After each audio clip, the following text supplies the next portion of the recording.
So, if you're looking for some more information about running your subscription business, or you're looking for some more detailed information about how to use the Cratejoy platform, or if you're just looking to chat with people about your idea and get some feedback from other business owners, we've got 3 really good resources that you can reference anytime completely for free. The first one's Subscription School. So if you haven't visited this yet, we really encourage you checking it out. It's subscriptionschool.com. It's a completely free resource powered by Cratejoy, covering everything from customer acquisition to packaging and product development to basic ideas behind entrepreneurship, and shipping and fulfillment. Everything that you could ever need to know about your subscription business and how to run it, you should be able to find it somewhere on Subscription School. Also, if you want to come back and watch this webinar again, this is where you can find the webinar. It's going to be in the video section here in the top of the screen. You'll just click videos and you'll be able to see all of our past webinars, including the webinar that we're recording right now. And this should be up probably by Monday of next week. If you're interested in doing some more webinars with us, if you think this is going to be really useful for you and you want to keep talking to us, check out the webinar section at Subscription School. You can RSVP for some upcoming webinars. Next week we're talking about early stage customer acquisition and also product sourcing, so actually how to procure and find the products that you put inside of your subscription box. So outside of the Subscription School resource, make sure you always check out the Cratejoy Zendesk knowledge base. If you do have specific questions about some of the functionality of the platform, not so much about specifics about the business model perhaps, but maybe trying to figure out how to use the designer, or trying to figure out how to remove an app or something like that. If you go to cratejoy.zendesk.com, you can drop your questions in this knowledge base, and you'll be able to find a lot of detailed answers that have been written by the engineers at Cratejoy and by the team at Cratejoy. So be sure to reference this for your more technical requests. If you want to get involved with the community at Cratejoy, there's a great online group that we have on Facebook. If you go to facebook.com/groups/subscription school, or if you just search for the Subscription School in the groups, it's a closed group, so you have to request to be allowed in. But if you're attending the webinar today, then we'll get you approved right away. We've got about 550 people in this group right now. It's a huge group. It's all from different size subscription business owners, people who are just starting out, people who are medium sized and they're trying new ideas. Basically the whole gamut of subscription business owners. So it's a really great place to connect with other people who are working in these same types of businesses, chat about your ideas, and get some support from the community. All right, so what are we talking about today? So today we're going to be talking about mainly how to create a monthly subscription product. And here, let me enlarge up the screen a bit so you can see everything. So it's about how to create a monthly subscription product. You might be thinking about building a product on a different billing schedule, or you might be thinking about it in a couple of different ways. The focus of the walkthrough today is going to be for the easiest way to create a product like this, which is just a monthly subscription. We will cover some kind of nuances, and at the end there will be a Q&A session. So if you do have some specific questions that maybe we didn't cover by just working through this kind of simple paradigm of things, you can leave a question in the GoToWebinar control panel, which is on the right-hand side of your screen right now. As a part of this, we'll talk about shipping, billing, cutoff windows, renewal dates. We'll even go a little bit into pricing and the shipping costs and how to think about these things, since these are going to be on the product page when you actually fill the thing out. We're going to go over a couple what-if scenarios, some common questions that we get from people after they've set up a product or during the setup process if they have something unique that they want to do with their subscription business. And then at the end, we'll do the Q&A session. So we're going to jump right into it. So part one, we're just going to go through how to actually create a product. And we're going to do this in two formats, really. We're going to go through this slideshow, and then we're going to go through my actual Cratejoy store that I use for my current business, and we're going to create a product using in real time too. So step one is going to be logging into your Cratejoy store. So if you want to do this right now, if you want to work along with this, go to my.cratejoy.com. That's the merchant portal. So if you're on a free trial, this is where you've signed up for your free trial, and you should be able to log in through there. Complete your login process. In the left-hand menu, once you've logged into your Cratejoy portal, you'll see a button that says products. You can see the screenshot right here on the left-hand side. It's 2 under dashboard, so it's mostly near the top. And when you click products, it'll give you a drop-down menu, and you'll see subscription products, one-time products, and gift cards. what you'll want to do right now is select subscription products. So what I'll do while you're working through these steps yourself, I'm going to also go to my Cratejoy store. So I'm already logged in. I was looking at the analytics section, so you can see dashboard, analytics, and products. So I'm going to go under products, and I'm going to select subscription products from the left-hand side. And this will bring us to the subscription products section of our Cratejoy portal. So you can see here we've got the add product button, and this is the next step that we're going to take. We're going to go ahead and click add product. And let me just move the slide up. So the first thing that we're going to notice when we're filling out product information is that it asks for quote unquote basic information. So this is the name and the description. So what are we looking at right now? Where is this used at? The way to think about your product name and your product description is I like to think about it as the name should be as concise as possible. So for example, monthly food subscription. Maybe if you have a name chosen, we'll go with mine, monthly Prosperly subscription. This is what customers are actually going to see this when they're checking out. And so you want to make this pretty short because you don't want it to fill up the screen. And the same thing with the description. Customers will actually be able to see this throughout the checkout process. So, in the description, maybe it's monthly recurring artisan food subscription. So it's not a place really to, fill out, 8 or 9 sentences worth of your pitch. It's not the place for your elevator pitch. It's the place for a very short description. So the customer kind of just is kind of reminded about what the product is about throughout the checkout process. It's not something that you really need to focus on in terms of having, I guess your best and your biggest and your longest marketing copy in this section. Excuse me. Okay, so after we filled out the basic information, and this is something that you can be doing right now too. So if you want to take a second to fill out the basic information, I'll hop over to the slideshow. You can see here both the name and the description are seen at checkout. Sorry, little typo there. So be descriptive, but also be brief. Step 3 is moving down from that section. It's going to be talking about billing frequency. And so when we choose billing frequency, the thing to remember is it's not defining your shipping frequency necessarily. This is something we're going to talk about a little bit later. But it's something to keep in mind. This is when you're choosing your renewal dates. So it's the date at which you renew accounts. So if you're looking at this for the first time, and maybe you've just logged into your Cratejoy store for the first time, you'll see frequency. What you'll be given normally is just weekly and monthly. There'll be 2 options. And as you can see on my menu, there's actually 5 options right here. The way to get these additional options is through the App Store. And so if you go under the App Store, bottom left-hand side here, click Apps. You can click App Store. And you'll see that there's an app called Advanced Rebilling. And for you, it's going to be under the Available Apps section because I've already installed it.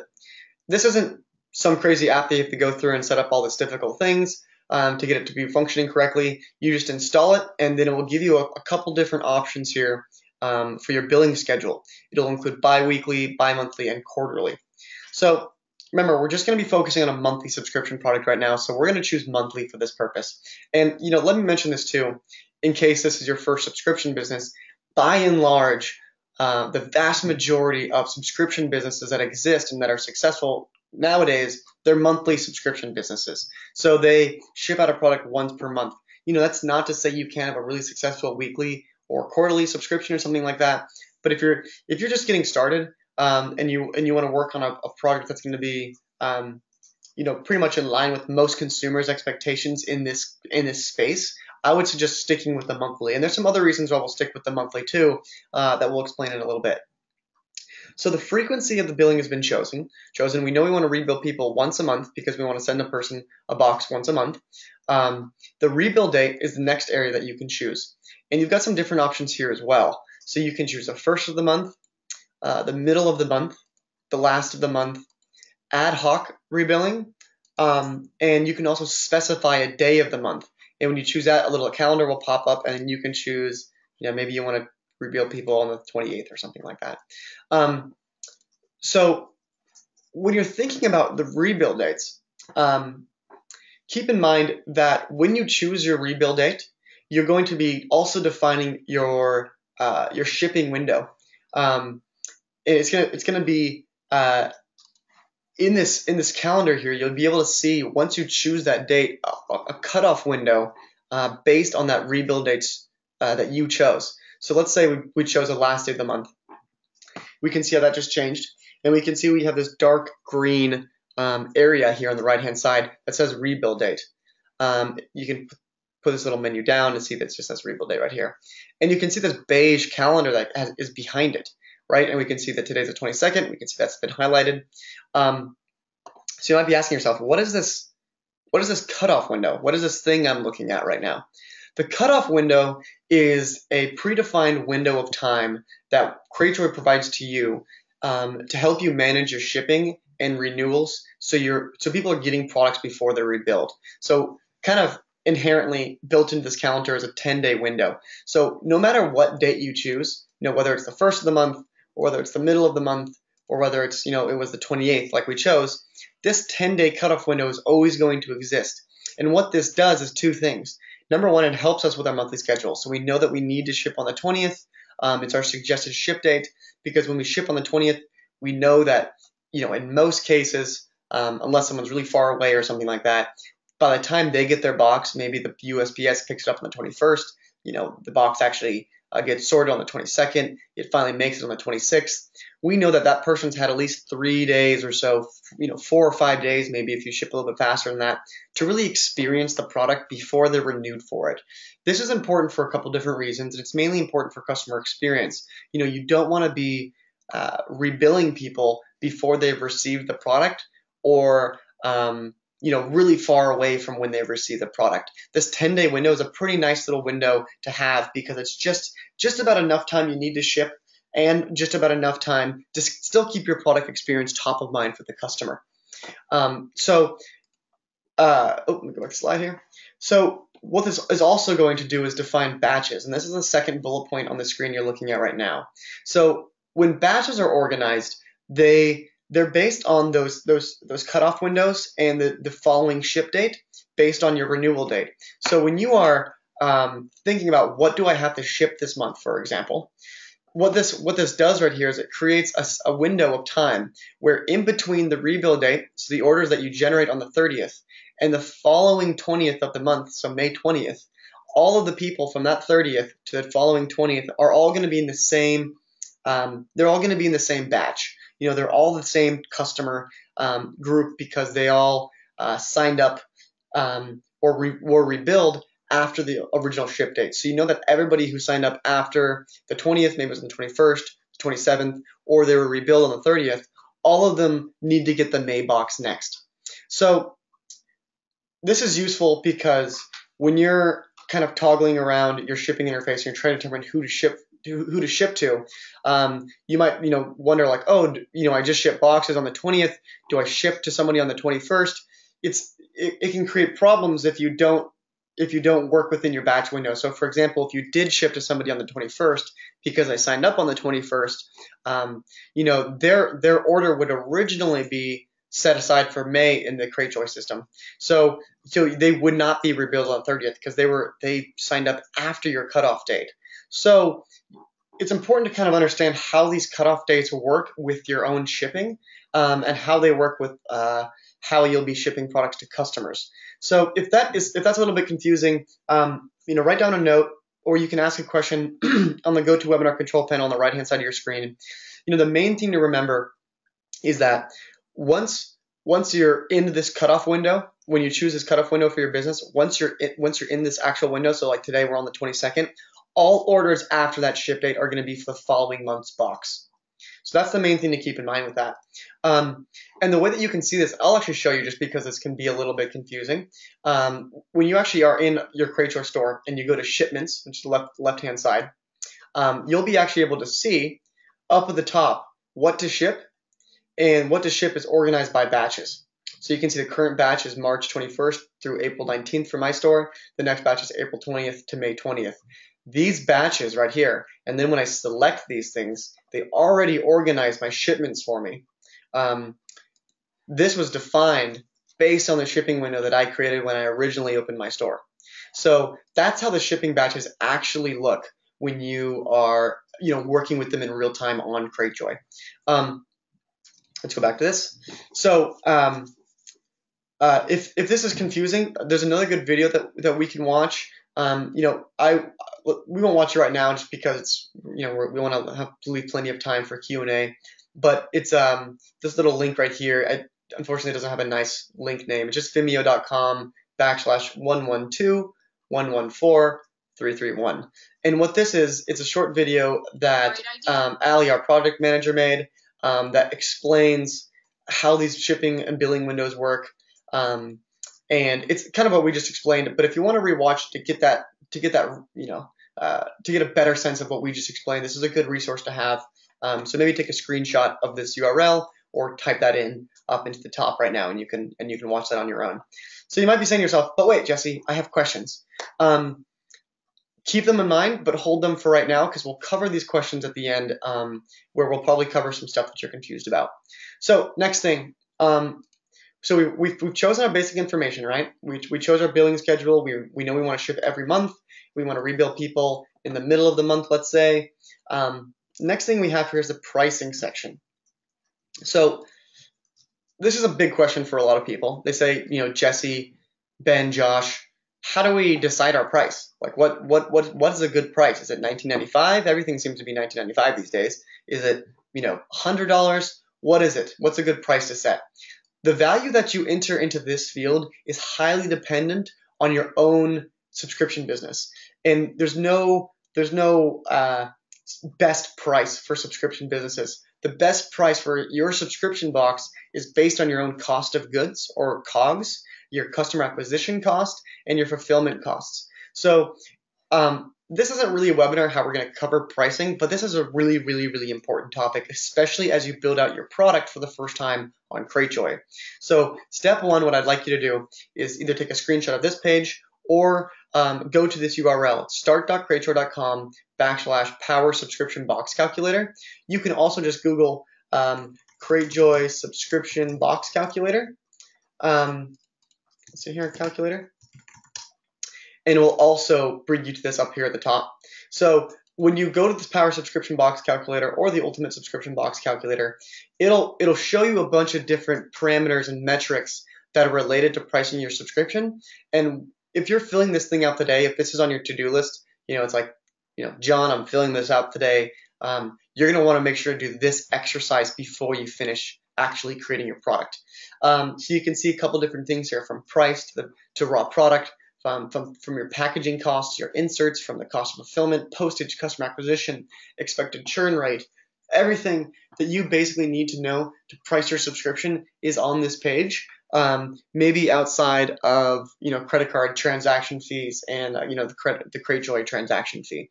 So it's a very powerful calculator that you can use to get a really clear sense of what your price should be. So let's say you've gone through the calculator. You know your price. You want your price to be. Let's say it's $29.95. The next option you have here are a couple different prepay options. So if you've had subscription boxes before, or if you've been doing quite a bit of industry research, you probably noticed that there are a lot of subscription businesses, that offer 3, 6, and 12-month prepays. So what this is when someone's actually checking out, if they chose a 6-month prepay, they would pay for 6 months right there on the spot. So if my subscription was $30 and they wanted to buy 6 months worth, they'd be paying about $180. Now, it's important to note, sometimes people offer discounts on prepays. So that's something to consider if you do want to offer prepays. Maybe it's 10% off. So it's more like, instead of, maybe it's $55 for this, and so it's about that'd be a little bit too cheap. I guess it would be about $85. It's about $28.33, maybe about $80 here. You can see on the right hand side here how Cratejoy automatically calculates the cost per month. And maybe this one's $165. So you can see how it's a little bit cheaper. Let's make it $155 doing this math in my head. So you can see the price goes down here on the right-hand side. It goes from $29.95 to $26.67 to $25.83. So you can certainly do prepays. Now, when you're thinking about doing prepays, you've got to think back to when you priced your box. So when you're looking at these amounts on the right-hand side, make sure it's not significantly impacting your margins that you calculated with the subscription box calculator. So keep that in mind. You don't want to impact your margins so heavily that you're not even making money on 3, 6, and 12-month subscriptions. So that's top. I think is a little bit more important than that. And it's something that I see a lot with brand new subscription business owners, and it's something that even happened to me before, is with 3, 6, and 12-month commitments, you have to realize that revenue on an accrual basis. What an accrual basis is if you get 3 months of revenue on day 1, you can realize 1 month worth of that revenue on day 1, but you can't realize that other 2 months of revenue until you ship the next box, until you ship the box after that. So when we're talking about realizing revenue, what that really means is you need to save that money from their month 2 and 3 to pay for products in their month 2 and 3, and to pay for shipping in their month 2 and 3, and to pay for everything that you've detailed on this page, the inserts, the fulfillment, the postage. All of these costs are going to come back on month 2 and month 3. So, for example, this is the example I like to give because I think it's most illustrative of how we can make a mistake. Is let's say you open your subscription. Jesse opens a subscription on day 1, and he gets only 3-month subscriptions. Let's say I get 100 3-month subscriptions, and I just made $8,000 of revenue. Based on the prices that I defined in my product page. I'm like, holy cow! I only have to spend $1,200 this month on product and shipping. I have so much extra money right now. I'm going to give myself a huge paycheck. That would be the mistake, because what I have to do is I have to save a big portion of that money, 66% of it, in fact, for my following 2 and 3 months. So that's the difference between accrual and cash basis accounting. Is on a cash basis, you realize the revenue when you actually get the cash in your hands, and on an accrual basis, you realize the revenue as the expenses also are all coming up in your cash planning calendar. If this is really confusing for you and you think it's going to be a difficult accounting task, just forget about it. Just do month-to-month pricing. You are not locked into month-to-month subscriptions for the rest of your life. You can easily create another product and then migrate your customers to the new product if you want to offer 3, 6, and 12-month prepays down the line. But if this is your first go at a subscription business and accounting isn't your strong suit and you don't have a strong accountant on the team, or you don't have a budget for a good accountant, then I would really just suggest doing month-to-month subscriptions, because month-to-month subscriptions with the subscription box business is going to be very, very similar to cash basis. It's a little bit different because we have these windows in the month where you still need to save some money from the month for the following month depending on your ship date. But for the most part, it's very similar to a cash basis of accounting. So now that I'm off that little soapbox there, we can move on. So we've gone through our basic information, our billing schedule with our frequency and rebill date. We've now chosen our pricing and our term pricing. The next field we get to is variants. Variants allow you to add customization to your subscription. So some examples of that, let's go down here, could be a size. Maybe it's different sizes of the box. Maybe you have a mini box, a regular box, and a large box. Or maybe it's diet. Actually, those sizes for the boxes probably aren't the best example, because the variants don't change with pricing. Regardless of what variants you put in here, the price will be the same for the subscription product. So instead of size being mini, regular, and large boxes, think of it instead of like maybe the size of a t-shirt or something like that. So if you have a t-shirt subscription, whether someone buys a small or a large, they're going to be charged the same amount of money. Or whether you have a vegan, paleo, and traditional or classic option for your diet box, regardless of what the person chooses, they're still going to be charged that same term pricing. So keep that in mind. That's a nuance that is definitely important when creating variants, since it might seem intuitive for you to have different prices based on different sizes of things or something like that. But just keep in mind that variants don't define pricing. So Another kind of token of forewarning for your subscription business is lots of variance does not equal a better subscription. It can feel like something that you want to do. You want to offer 10 million different options to people. When you're first starting out, you want to make it so they can choose, the vegan, the paleo, the gluten-free vegan, the gluten-free paleo, the vegan with a paleo snack for your boyfriend or something like that. You could come up with endless amounts of variations, right? Um, Lots of variants don't mean a better subscription inherently. Just do what makes sense for your subscription business. And the reason why I suggest having no variants or having very, very few is because you have to understand when you're scaling this business, when you have 2 or 3 different variants, you're going to have 2 or 3 different packing lines.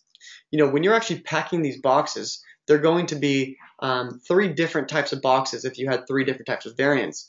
So that means 3 different sets of products you have to procure, 3 different sets of packing inserts that you have to prepare and print, 3 different sets of maybe box like sizes or configurations if it depends on the types of items you want to include that month. So it can really quickly become a stress on fulfillment and some of your more basic operations. And so if you're just starting out, I suggest just going with one variation. It's just the monthly cross-release subscription. It's just the monthly, vegan box subscription. There's no extra customization to it. And like I said, if you want to add that stuff later, you totally can. This is just to make it as easy as possible for setting up your subscription the first time around. Okay, so let's go down to the next part, shipping specifics. So this is another part that you might easily get confused at. It asks you some specifics about your shipping, and so it says weight and your shipping rates. So obviously, it can be kind of difficult to choose your weight if you haven't even put your box together yet. So just make a basic estimation. I like to suggest putting 2 pounds in there, just because usually your box won't weigh any more than that. Most boxes only weigh about 2 pounds or less. Obviously, that's a hard and fast rule. That's not completely accurate for every single subscription. So if you know that you're going to be shipping a bowling ball each month, maybe put in 9 pounds or whatever the bowling ball is going to be.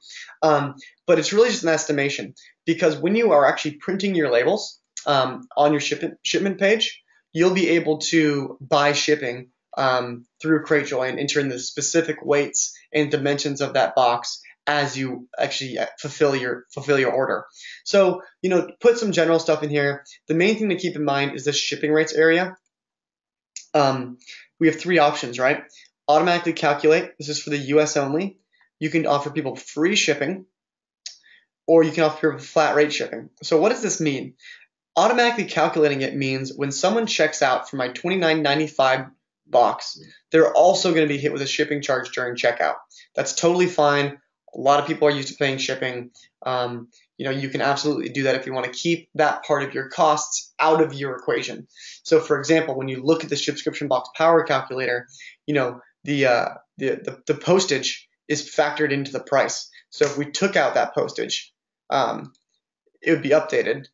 Oh, you don't want to get my email. But when we take out those postage, it'd be updated. So if you do want to have people pay for their own shipping, just remove that value, so it's not added into your price. Now, if you don't want to have people pay shipping and you want to offer them quote unquote free shipping, you can build that price, that cost into your price, and just choose free shipping. So this will be the price that's displayed to the shopper is actually the price that they pay. So it includes shipping costs. You're not collecting any other revenue. That $29.95 is what the customer pays no matter what. Flat rate shipping is a specific rate that'll always be charged for shipping this product. So instead of automatically calculating it, you could always just choose maybe $5. So this would be helpful if you had a type of postage that you knew was always going to be the same cost no matter what. So it's like some type of flat rate, deal you have, or it's some type of flat rate mailer you're using. And so you know that you can always just charge people that same amount. Personally, I like to choose free shipping and build the price into my actual cost of the product to the customer. So that's just my preference. The other thing to keep in mind here about these shipping options, you might say, hey, well, Jesse, I want to offer free shipping, but what if somebody in Canada, subscribes how do I make sure that they don't get free shipping? Under your settings, your left-hand menu settings, under the shipping section of your settings, you could create different rate rules. So if you're interested in defining some more rules around your shipping costs, you can do that under the rate rules section, and you can see what I've done here is I've added a $15 shipping cost for Canada, a $20 shipping cost for Australia, and a $25 shipping cost for the rest of the world. And it's really easy to add these rates and add these shipping rules, and this will be applied regardless of what this is. So even if you have free shipping here and someone from Canada subscribes, this shipping rate will kind of take precedent over that, and it'll be charging them an extra $15. So once we're done with this, we fill out our shipping options, our variants, our pricing, our billing schedule, and our basic information. You can go up to the top right or the bottom right-hand corner and just hit save. So we've now saved the product, and we've officially completed our creation of the product. Now what I'd like to do is ask you, have you tried creating a product yet? So was this the first time that you've seen a product being created, or have you gone through this before?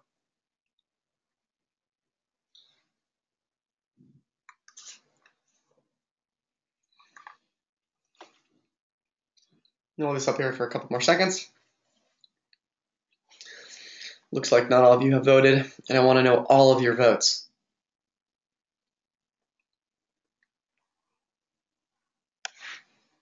Okay, 2 more seconds. If you didn't vote yet, now's your last chance. Okay, I'm going to close the poll. All right, so let me share the results with you. So it's about 40-60, pretty even cut. It looks like most of you have not, so that's good. I hope this was pretty. I hope this helped clear it up a bit today. Next poll I want to ask you is, where did you get stuck? So there's something in the process here that we probably went over today. Remember, we talked about billing schedule. We talked about billing schedule. Remember, that's when the frequency and the rebill date was. The pricing was the month-to-month pricing or the prepay pricing. The variants were those different sizes of t-shirts or different, dietary options. And the shipping information was the cost of shipping and whether it's free or whether it's flat rate or automatically calculated. So let me know, where did you get stuck?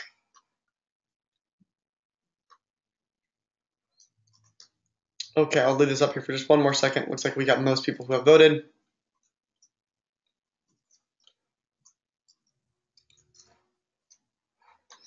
And I'll close the poll now. So I'll show the results. It looks like most of you didn't get stuck. It looks like we've got some comments. Farah mentioned, she's like, I didn't get stuck because I'm not this far along. So that's useful to know. It's usually in these first two, these billing schedules and the pricing, that it seems like people do get stuck. And some of the things we're about to cover will cover some of those questions you might have.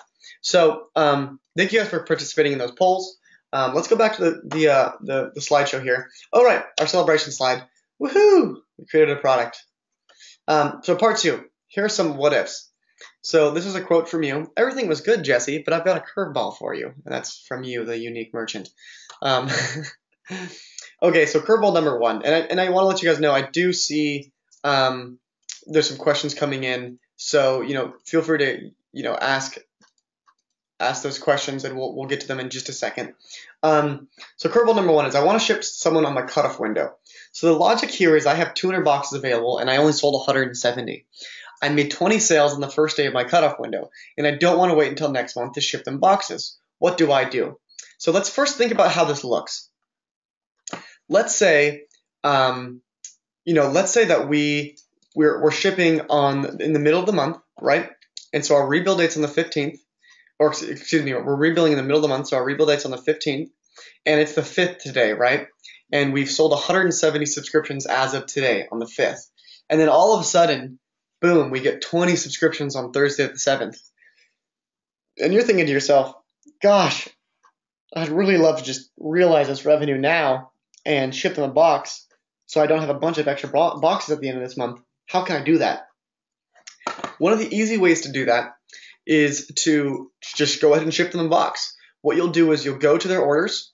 In the shipment section, you'll find people in that batch who you want to add in there. So maybe it's, for example, this person. You select their shipments. you go to print labels. You go and you enter the shipping details, you enter the dimensions, the weight, you calculate the price, you purchase your label, and you ship them a box. And then what you need to do is you've got to go back and click into the customer subscription account number. So you've officially shipped them a box, right? But now they're not going to rebill on the 15th because they're technically part of the other batch. So you'll go to their subscription, and what you'll do is under this right-hand column here, this action, you'll be able either I wouldn't suggest renewing them immediately because they would have just signed up, but you'll change the renewal date, and you'll change that renewal date to the next immediate renewal date. And so, we've shipped them a box, we've gone to their subscription, under action, under change renewal date, we chose move subscription to next immediate renewal date. And what that's going to do is it's going to take the renewal date from May 15th and it's going to pull it all the way forward to April 15th. So they're still going to get a box this next week, and then very soon thereafter they're going to be renewed. So that might sound like a problem. Well, do we want to rebill someone that's soon? I mean, that's one of the kind of tricky parts about this. By not adhering to these shipping windows, I mean, you're going to get people in these little tiny tight windows. And so you've got to communicate that to the customer if it isn't already clear. So what I like to do is I like to say my boxes ship around the 25th.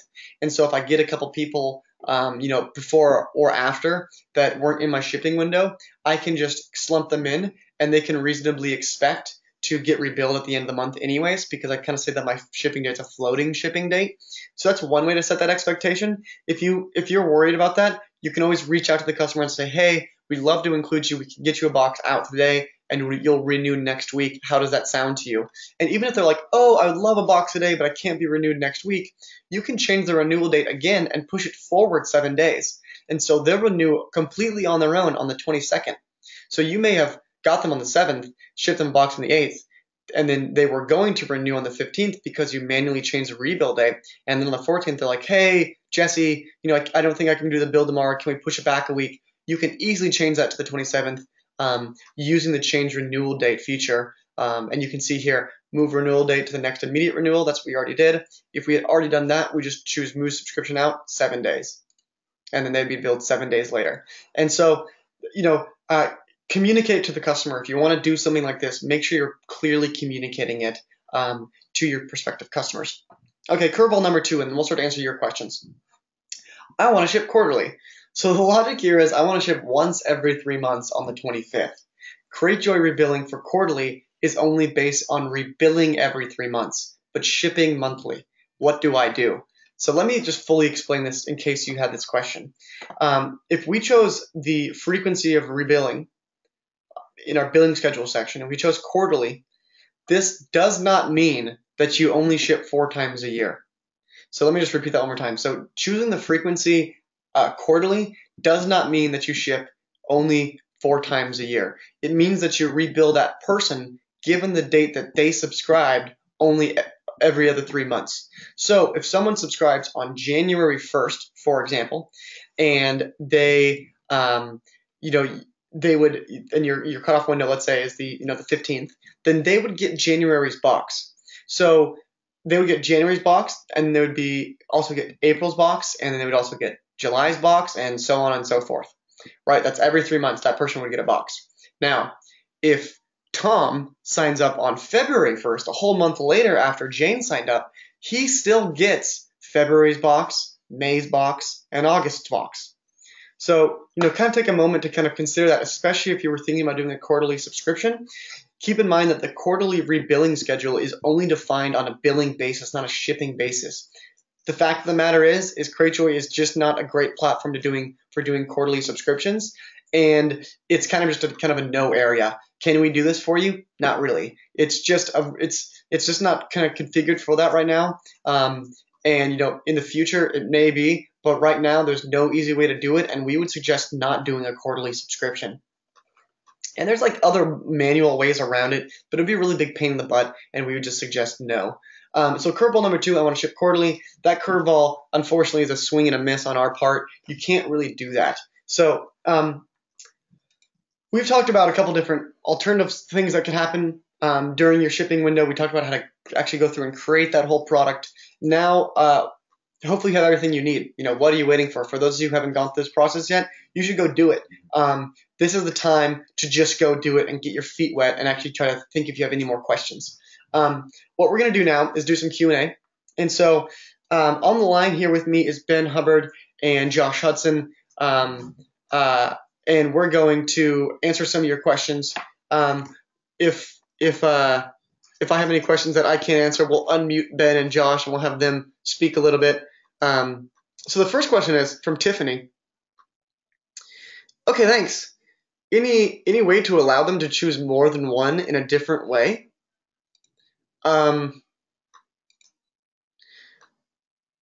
Oh, I see. Tiffany says, and when I say any way, I mean any other way that's not using the variance option.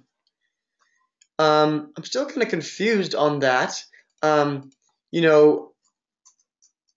Okay, looks like we've got some other comments from Tiffany too. So let me read through these things here. So when a customer chooses from the variants, could they choose more than one? If I had 4 variants, can they choose 2 or all? Yeah, totally. So, your variants can be, you can add multiple variants in this screen. I think this is what Tiffany was wondering.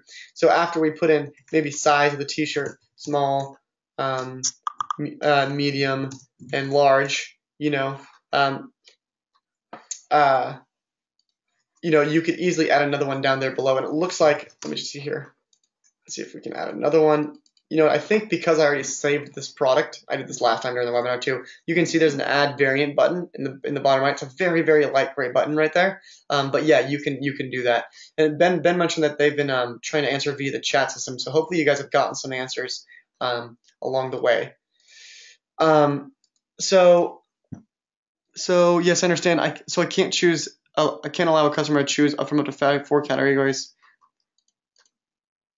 Okay, it looks like you must have been chatting with Ben with that. So if you guys are solid on that, let me see here.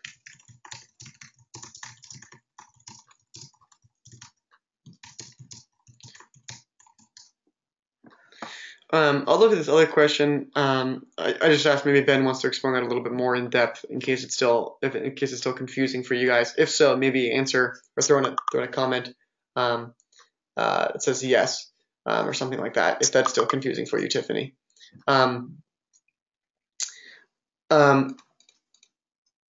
Okay, so yeah, I'll wait for Tiffany. If Tiffany, that's still confusing, let us know, and then we'll get Ben to just speak out the answer to you. So Celeste asked, can I set up a non-subscription website using Cratejoy? It looks like that was answered too. So she said, okay, got it. We plan on starting with one-time purchases and adding a subscription later. So if anybody else had this same question in mind and they, were waiting to ask it, theoretically, you could. It's probably not the best place to do it. Under products, you can also create one-time products. But Cratejoy is really built for subscription businesses. So for example, if you go to my store right now, you can, from the top menu, you can choose shop, and you can see products that you could purchase. So these are all out of stock, but these are all one-time purchases. So it is possible to sell one-time items through Cratejoy, but it's not built to be a one-time store. So it looks like there's only one question left. So if you do have any other questions, now's the time to ask. We've got about 10 minutes left. So the question is there a demo on plugging Cratejoy backend to an existing website front end? That's an interesting. I've heard this question a couple times. From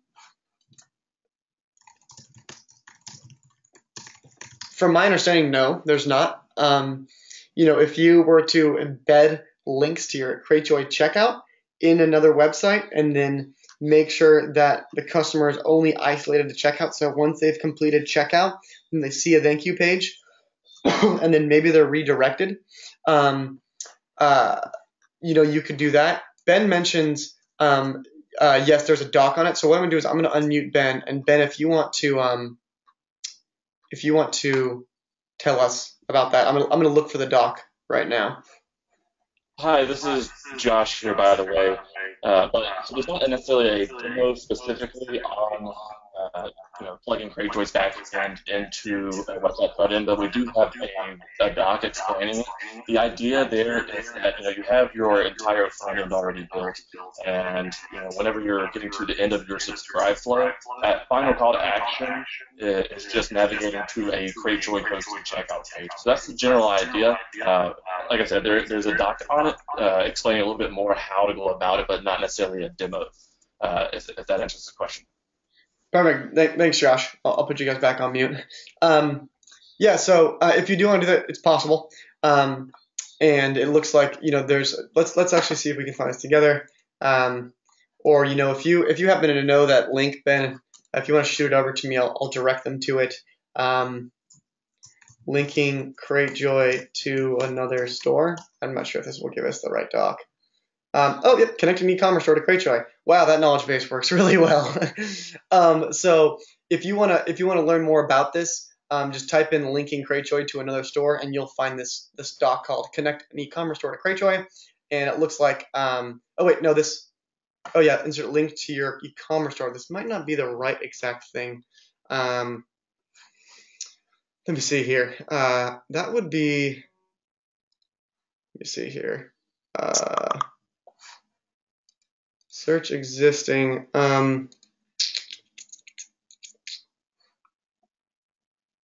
Import your subscribers. Oh, existing. Can I use Cratejoy with my existing website? There we go. So you can use Cratejoy as a backend platform for your subscription by linking your subscribe button on your existing website to your Cratejoy subscribe page. So it's kind of like what just Josh explained. You would take, for example, in my case, let's go to the join today. You would take this checkout URL. Maybe it's not a specific one. Maybe it's prosperly.com/auto checkout earth or something like that. And you'd embed that URL into your existing website. Ben also mentioned that two down. How do I integrate Cratejoy into my existing website in order to provide support for subscriptions? This is the one you want to read. Thanks for clarifying that, Ben. There's a couple steps here for you to do that. Okay, so I see gift subscriptions are in beta. Is it fully functional? I remember in an early subscription box, I personally paid for, and they never offered this option. I bet they lost a lot of business. Yeah, Steven, it is functional. I have gift subscriptions that I've been running for about a year. They've been kind of playing with some different ways to do gift subscriptions, from who's claiming the gift and creating the account, and whether that creates a subscription around it. But yeah, it is fully functional, and you can totally do that. I think we could even take a peek here. You can see some of the gift subscriptions that I've had in the past, and it's someone purchased it, they put in the receiver email, that person gets an email, and then they're able to claim the subscription, and you can see which ones have been claimed and which ones haven't been claimed. So next question is, how much traffic can Cratejoy handle? What quantity does your biggest client do? So we can handle the biggest subscription businesses that you could ever imagine. There are hundreds of thousands of people, subscribers who use the platform. So it's definitely an enterprise solution for you. If I create a survey for customers to fill out when they subscribe, would their answers be somewhere visible on a next word spreadsheet when getting ready to ship? So Tiffany, there's not exactly a form that you can get people to fill out, outside of kind of using variants to have them kind of narrow down their subscription. But that's something that you could do pretty easily. So you could easily, in your welcome email to people who check out, there's a link to a Wufoo form or something like that, or a type form, and then those people are immediately directed to go fill out that form, or maybe you even embed it on your thank you page or something like that. So there would be ways to do it, and then it'd just be a little bit of manual work to match up their email or their user ID with their survey results. I figure I can probably use the survey to allow customers to choose more than one variant when signing up, so I know the styles they like. Okay, got it, thanks. Perfect. Great, I'm glad we answered that question. So Harish asked, is it possible to set up Cratejoy for customers in Malaysia? I'm from Malaysia. Yes, absolutely. I think the biggest thing you're going to have a trick with is making sure you can get a payment provider or payment processor to the one that works with you. And we offer a lot, and I'm sure there's one that works. And Ben, if you want to message me or chime in here, let me know. I'm going to unmute you guys just in case you guys do have an answer for this. But that would be something that you would also do in your settings section under the the shipping, and you just be setting some certain rate rules for your own country and for the rest of the world. And Josh and or Ben, so just one thing I'll add, go ahead, is that for some of the merchants that are based in Asia, they would want to check the list of available payment processors and make sure that the ones that we have built integrations for would work and are legal based on their own government. I know for some merchants based in Chile, for instance, India, for instance, and some other countries, South Africa is another one, they don't allow the payment processors that we use. Malaysia, I don't know offhand if that's one or not, but it would be something that this merchant would want to investigate before going too deep into the website building and product setup, just to avoid that pitfall if possible. That would be my recommendation. Awesome. All right. Yeah. So definitely check that out, Harish. And I think you can easily find online what payment processors we work with, or if you've already started your free trial, when you go to set up your payment, you choose your payment processor, it gives you a big grid list of I think it's like 9 or something like that.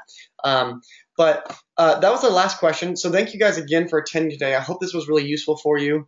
Thank you for asking so many questions.